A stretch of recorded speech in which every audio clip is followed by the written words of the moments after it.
this thing goes up in flames, I'll lose every lead I have. You're not all you pretend to be. Why don't you go out there and prove yourself? Guys say we meet fire with fire.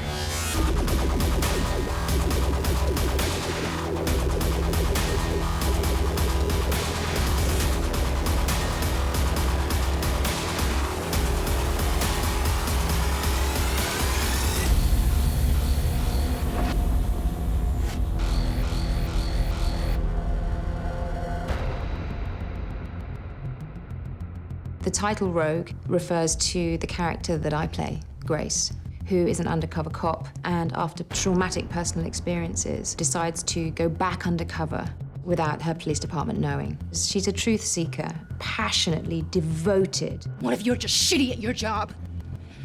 You don't find me the car? She doesn't care what is on the other side, but her desire to uncover the truth becomes as toxic as the truth itself. It's a female undercover cop going undercover inside a crime family. And then what is incredible about it is then she starts to have feelings. And are those feelings, are they acted or are they real? And when does that line happen, when she crosses between being a professional and actually falling in love with the person that she's actually working with?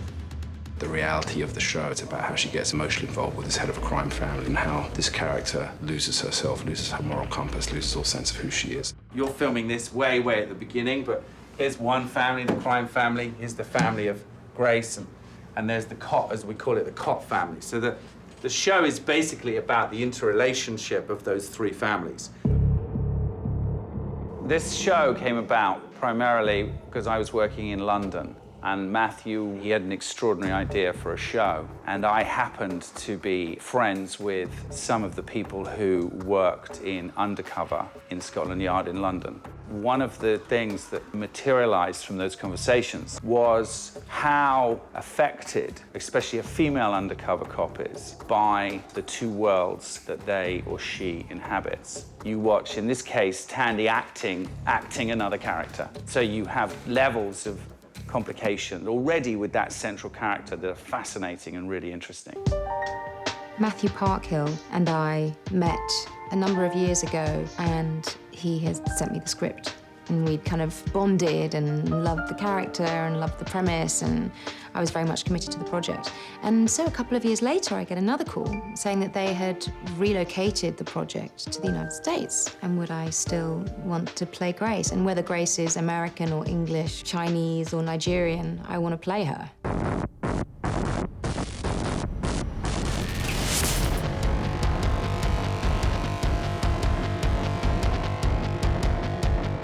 Nick, our exec producer, knew of Marton. We came into this audition and we were sitting there watching and just immediately, I mean, the first thing I said to Nick was like, this guy playing Jimmy will never be anything other than interesting. You've been preoccupied. You think people aren't noticing. You're not... You're not? What? The man I once was. You tell my loyal band of merry fucking men, I will handle this! You understand? He really, really thinks and he surprises you, and that's what I love about his Jimmy. I mean, the essence of Jimmy for me was always like, you don't know if he wants to fuck you or kill you, basically. No, I didn't say that. He's come up out of that jungle. It's very animalistic, it's quite primal. He's protecting his own life. Jimmy, down! He loses $25 million. Where's my money? Money, what money? The 25 million your husband stole. Has the law surrounding it. You got an officer in hospital. Cop's gonna die. You think I'm not aware of that? And the story unravels rather quickly in a high sense of drama. You don't have to lie to me anymore. Who do you think you're dealing with?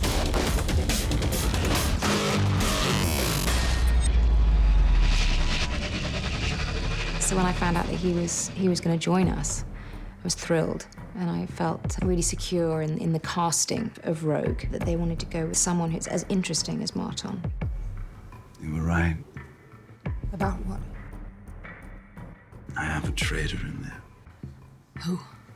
I don't know. But you're gonna help me find them. It's a pleasure to work with her. She does things with heart, very determined and strong, and a very thoughtful person in every sense of that word. You have this weird collision of worlds where the only person in whom he can confide his agonies as a father and his failings ends up being a cop. So you end up in this very sort of emotionally complex relationship. Come on, Jimmy, if this is gonna work, you gotta trust me. You know, all the way across from, like, you know, Joshua playing Alec, to Matthew Beard playing Max, to Ian Hart, Ian Tracy, Martin Donald. The level of actors that we've got makes those characters more fascinating.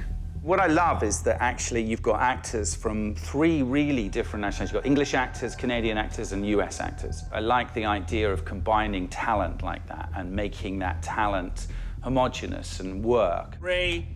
Action. They've been quite bold. I think the casting of the brothers is really interesting. The casting of Matthew Beard, I think, is just a genius bit of casting.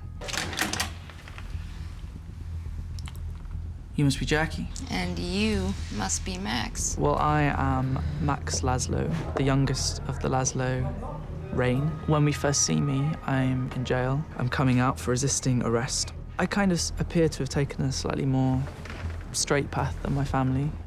I got the business degree, Dad. Mm-hmm. If I can help, I do end up getting cast mainly as very vulnerable, innocent people. And I'm not like that at all. I'm very evil and sick. So it's nice to play myself for once.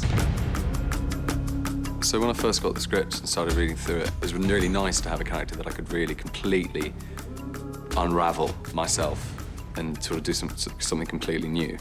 What's great about Alec is you never know what he's going to do next. I don't ever know what he's going to do next. I say we meet fire with fire. You know, I will only read the episode that I'm filming. I never know what's going on in the future, so it's always something new and something fairly explosive. Get the fuck off of me! Get off me! I play Kathy Laszlo, Alec's wife. How long are you gonna keep waiting on Daddy's permission? This role in particular is an interesting character. Okay, fine, it's sexy. She's a devoted wife, mother, and she's married into this relationship now in this family setting that's a little unusual. Fuck you, Alec Laszlo. Comes with high status, a lot of money, and a lot of power with that position that she's taken on. You want to be taken seriously? Why don't you go out there and prove yourself? Come on, everybody! Shit, everybody get up! Get up! Come on, I'm getting up! I think that Wilson, the character I play, is kind of like bright, way brighter than he needs to be for his job. He probably could have been promoted to have his boss's job. That drive-by down by the docks, suspect vehicle was a gray sedan. That's the plate. What'd you do to your face? No, you should see the other girl. And the way he's chosen to do it is to basically live parallel with the law. You give me what you get on Jimmy, and I'll turn a blind eye to whatever vigilante sideshow you're running here. He's just probably as friendly to criminals as he is to any member of the police force. You did your best. Balls in that guy. You kind of got to admire him.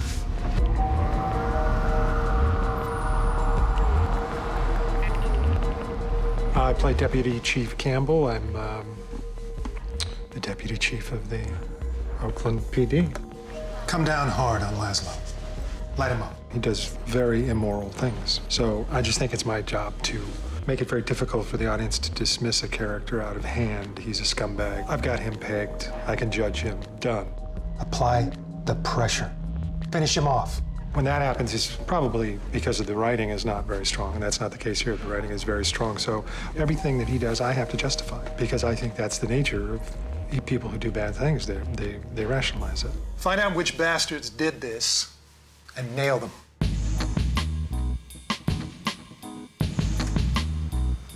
Mitch was originally involved with receiving the cold case and kind of having to deal with it and going through some of his own personal issues. How'd you get in here? You must be the only cop in America who can't break into a car. And then Grace is requesting his help. I need your help, Mitch. I don't have anyone else. I think it's nice because it's undercover. I mean, it's really following Grace for the most part, and she's deep undercover. So it has more of a espionage feel to it. Once you find out that who knows what, it starts getting kind of scary. Hey, I'm sticking my neck out for you here. The writing, it's nicely in place to evoke feelings. I found that I could feel the man's pain. You have to stop. I can't. You don't have anything, Grace. Then we've got to find the link. It feels kind of dark. Dark and sexy and gritty, all those good things.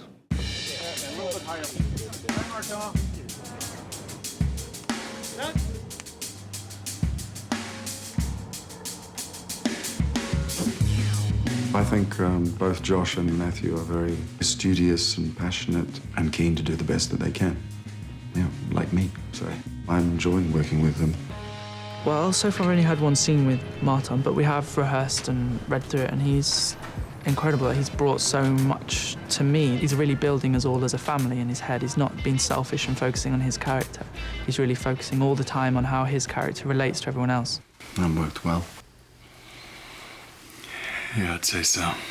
Me and Matthew and Marton and Ian Hart, we're close-knit. Feel very privileged to have worked with them, but also just to get to know them, hang out. It's really nice. It makes the job when you get people that you really connect with and get on with. Thandie's been wonderful, and Marton has been wonderful, and Joshua, who plays my husband, has been a troublemaker, but I've done my best. No, he's been great. He is great, and I'm so thrilled that it's him, that it's Josh.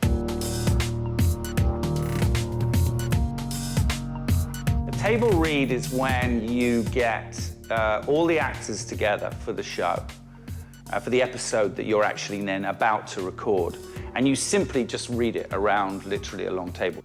You don't listen.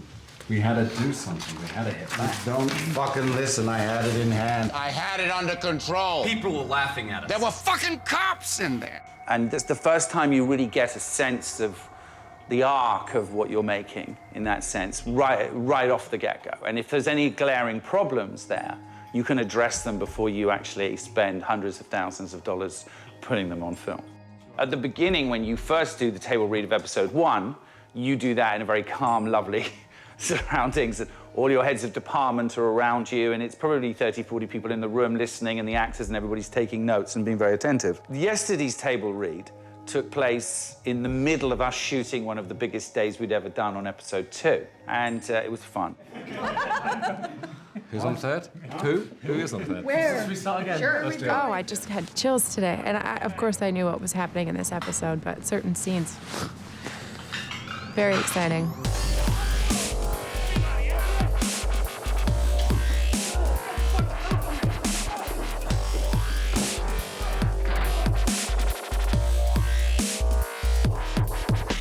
This is one of our big stages for shooting Rogue. And what we've done here is we've built 5 or 6 interior locations that we are using to replicate places out and about when we shoot outside. The whole premise of the show is that we're in an atmosphere of the underworld. It's pretty down low, gritty, a lot of texture and a lot of dark tones. When Jimmy goes out to restaurants, it's high-end, he appreciates good wines. So we might find ourselves in San Francisco, but the docks are in Oakland. So I think Vancouver is a good location, and most importantly, we have the port area, the docks, the cranes, the containers. In fact, Jimmy's yard is right at the water.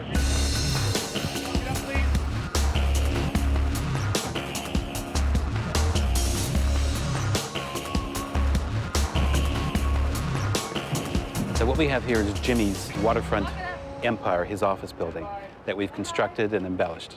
It's very difficult to find a facility like this because the port is so busy. There's not a lot of older buildings that are left behind as the port modernizes, but this was obviously the best one from the very beginning.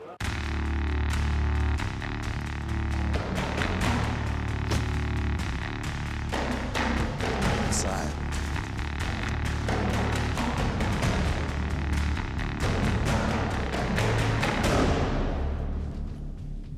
Right now we're at the north side of Jimmy Laszlo's yard. The containers where Jimmy and his guys, they come out and they have their private conversations. It's got padding in there. It's supposedly soundproof, so if the yard itself is not noisy enough, they can stand in there and conduct their business. This whole thing's a clusterfuck. We cannot afford to let it spiral out of control any further. We need to contain it. No one makes a move without my say-so.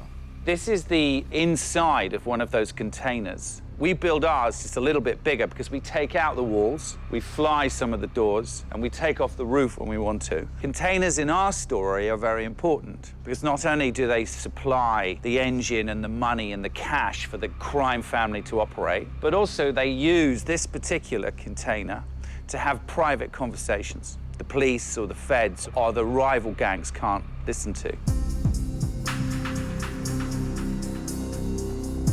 This kind of central zone forms the kind of core of our show. So you've got his son's office here, which is in one of here. You've got his lieutenant's offices down here and here and here. And then up there, that's Jimmy's main operation.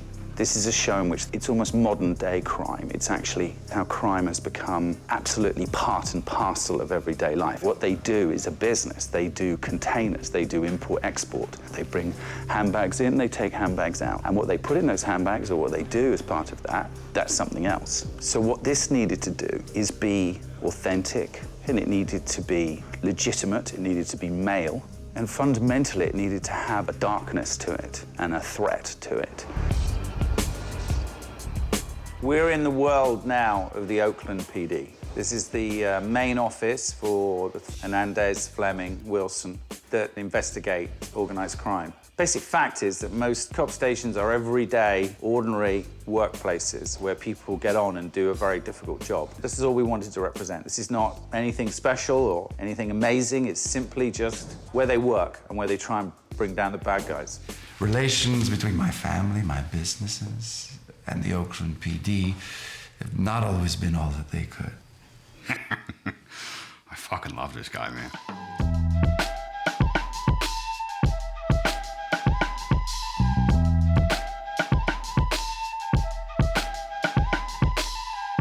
I was really lucky before I started the show. I trained in Krav Maga, close fighting, which I thought was really good for this kind of character, so close combat fighting. It made me aware of how you can be little, but you can, with the right kind of dexterity and know-how, you can present a fairly threat to anybody of any size. You just have to know how to disarm, how to immobilize someone. Get your fucking hands off me. You need me, darling. You remember that. Jesus Christ. If it turned into a real fight, I wouldn't win that one. She's definitely fitter than me. What the fuck you do that for? Fucking idiot. So we're just in the middle of a stunt scene with me and Matt, who plays Max, where we have the sort of the culmination of all our rivalry sort of comes together and end up having a fight. And we're doing a couple of rolls down the corrugated iron steps, which is why we need all of this. Make sure I don't break my back. Come back for season 2. Now, when we do a kind of a forward roll down the corrugated iron, there's only so much we, as actors, can do, as much as we'd want to do everything. We've got a couple of stunt guys to come in and help us so that they can do it without the armor and do it for real, so you get a wide shot of the whole scene and it creates better fluidity.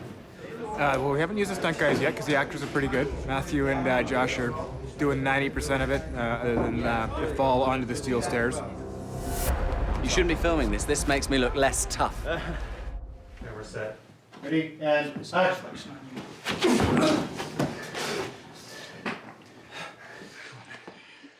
This is all fake.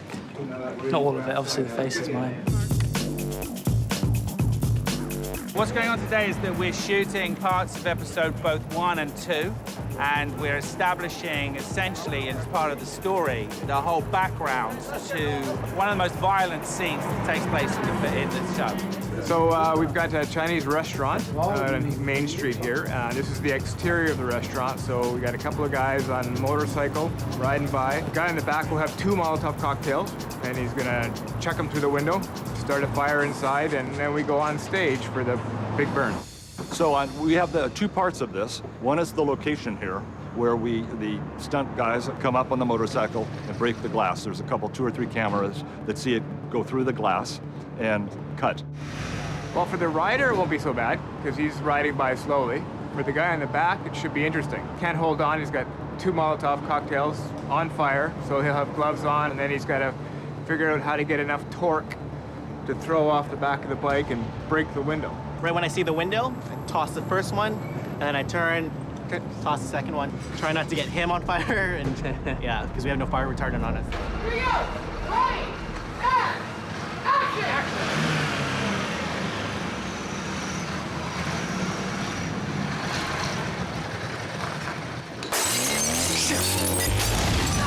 Stop, police!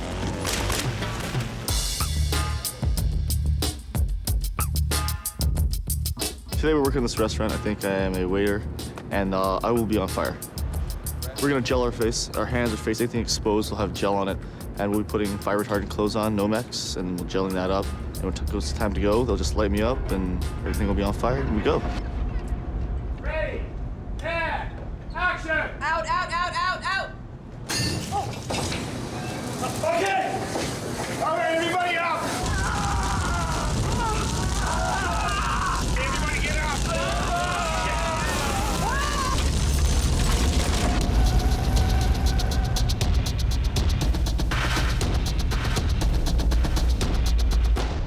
I have to say, you know, it's been amazing.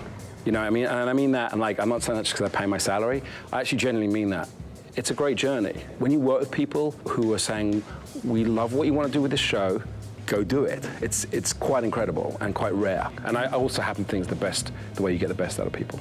This show, it's different than anything I've worked on before. And all of us that are involved in it, I think, really know that it is something special. I think that we all collectively understand that we're upping the edge.